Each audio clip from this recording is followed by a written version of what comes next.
There's a small stone figure, no taller than the palm of your hand, that has been dug up in different versions across Europe for the past 150 years. Big stomach, heavy breasts, wide hips, no face to speak of, and sometimes no feet at all.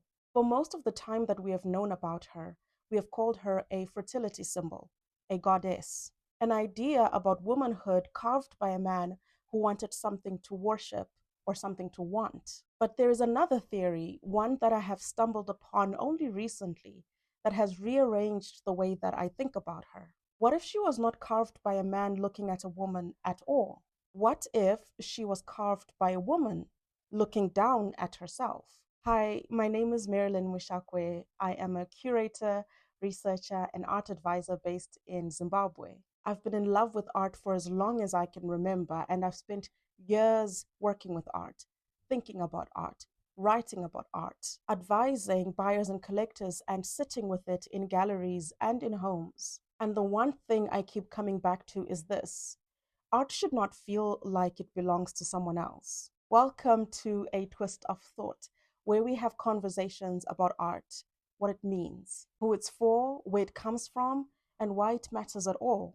So let's go back to that little figure. She's called a Venus figurine, and versions of her have been pulled out of the ground, from France to Austria to Russia, all dated some over 20,000 years old.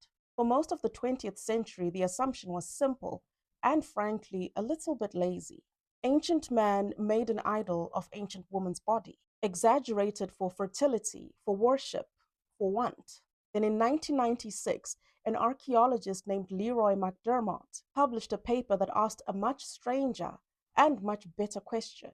What if we stopped assuming that these were carved by someone looking at a woman and started asking what a woman would see if she looked down at her own body?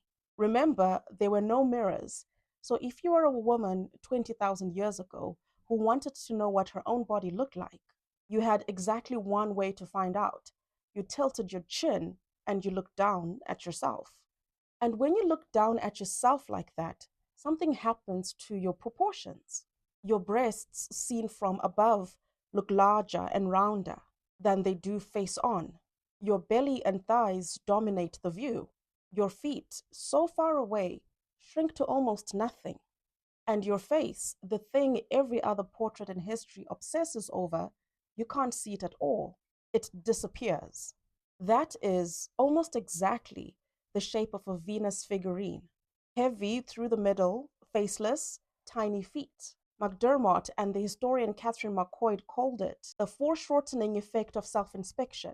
Now, I'm not going to pretend that this theory is settled science. Plenty of archaeologists still push back on it, and I think that pushback is fair. We should hold new ideas about ancient people loosely. But I find it a genuinely thrilling possibility because it does something that almost nothing else in the history of the female nude does. It hands the authorship back to the woman, not a body sculpted for someone else's eyes, a body known from the inside, sculpted by the only person who's actually ever lived in it. That is the exception, not the rule. For nearly all of art history since, the female body, especially the Black female body, has been sculpted, painted, and displayed by someone standing on the outside, looking in, deciding what she means. Which brings me to a woman named Sarah Baartman.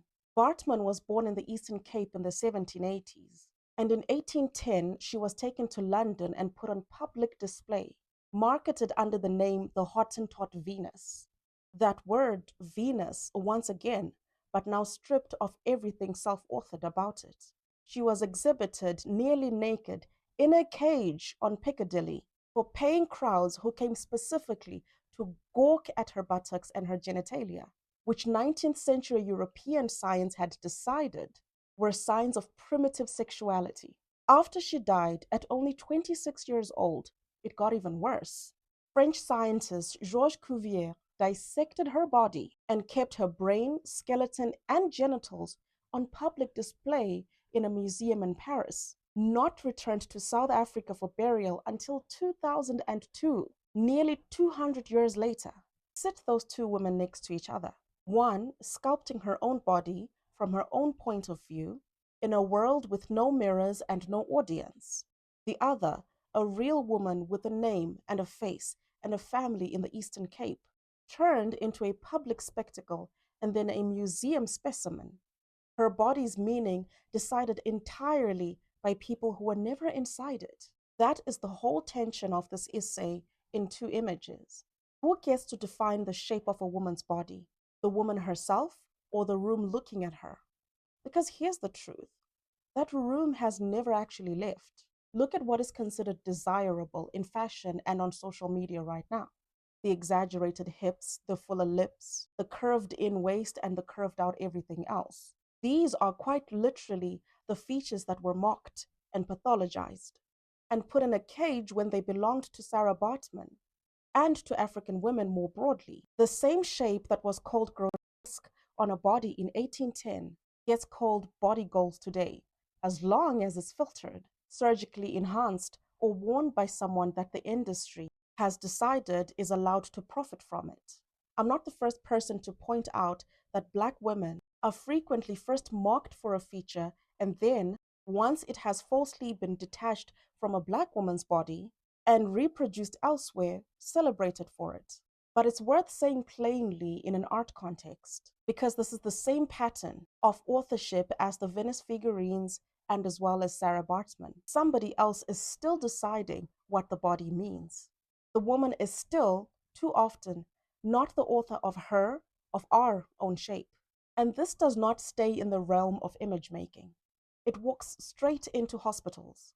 In the 1840s, a doctor named J. Marion Sims, still remembered today as the father of modern gynecology, developed his surgical techniques through operating on enslaved women in Alabama, including a teenager named Anarcha without anesthesia. Anarcha alone was operated on around 30 times. Sims did not withhold pain relief on accident.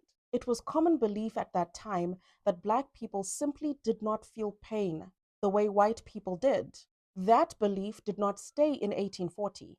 In 2016, researchers at the University of Virginia surveyed white medical students and residents and found that around half of them still held at least one false belief about Black bodies being biologically different.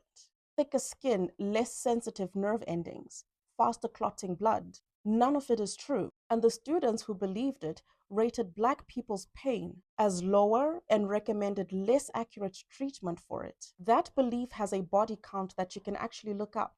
The most recent CDC data from 2024 puts the maternal mortality rate at 44.8 deaths per 100,000 live births, more than 3 times the rate for white women at 14.2.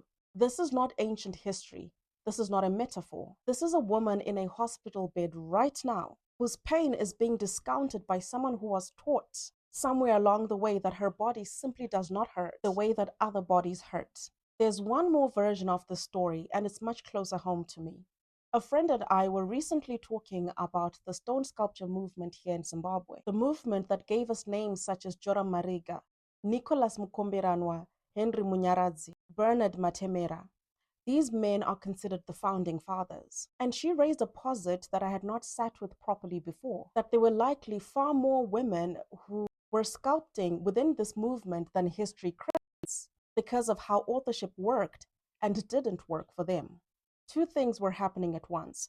First, the sculpture in Zimbabwe, like a lot of art in African traditional life, was never really organized around the Western idea of a single individual genius with a signature. It was organized around family. So you were a family of farmers, a family of hunters, a family of mbira players, a family of healers, a family of sculptors. And that is still true today. Walk through certain sculpture communities and entire families are working on the stone, generation to generation. So when a wife carved alongside her husband, inside a family workshop, she was not necessarily thought of as needing her own credit. The work belonged to the family. But there is a second layer to that, and it stops being neutral. Because a lot of these households, the woman doing the carving still did not have the autonomy to put her name on the piece. It went out with her husband's name, full stop. This is not only a hypothesis either. Lokadi and Dandarika one of Zimbabwe's most respected sculptors in her own right, was married to Joseph Ndandarika, a major figure in the movement, and by her own account, he forbade her from even touching his tools, telling her plainly that he had not married her to carve, he had married her to look after his children. That belief is what ultimately ended their marriage. So we already know that the dynamic existed.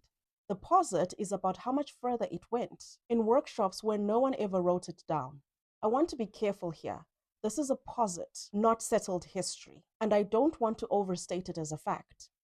But it is worth asking the question out loud, because even if it's partly true, it means that some of the works that we've been calling a visionary output of a single father of the movement may actually be the record of a woman's hands filed under someone else's name. So when I put the Venus figurine, Sarah Baartman, the Zimbabwean stone sculpture movement, a fashion mood board, and a maternal mortality statistic in the same conversation, I'm not stretching to make a point.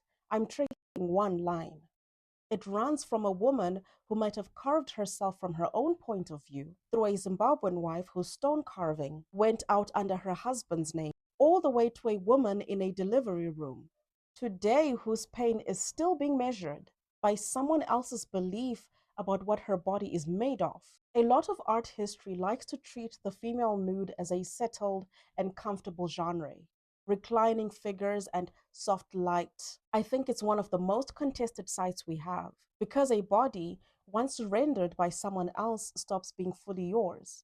The theory of the Venus figurine is beautiful to me precisely because it might be the one time a woman got there first, looked down, saw herself, and made that art, before anyone else got a chance to decide what her shape was supposed to mean. Now, I don't think we ever get to fully answer who gets to shape a woman's body, her or the room looking at her, but I think it matters enormously which one we default to. In a gallery, in a doctor's office, on a screen. Thank you for sitting with this one with me.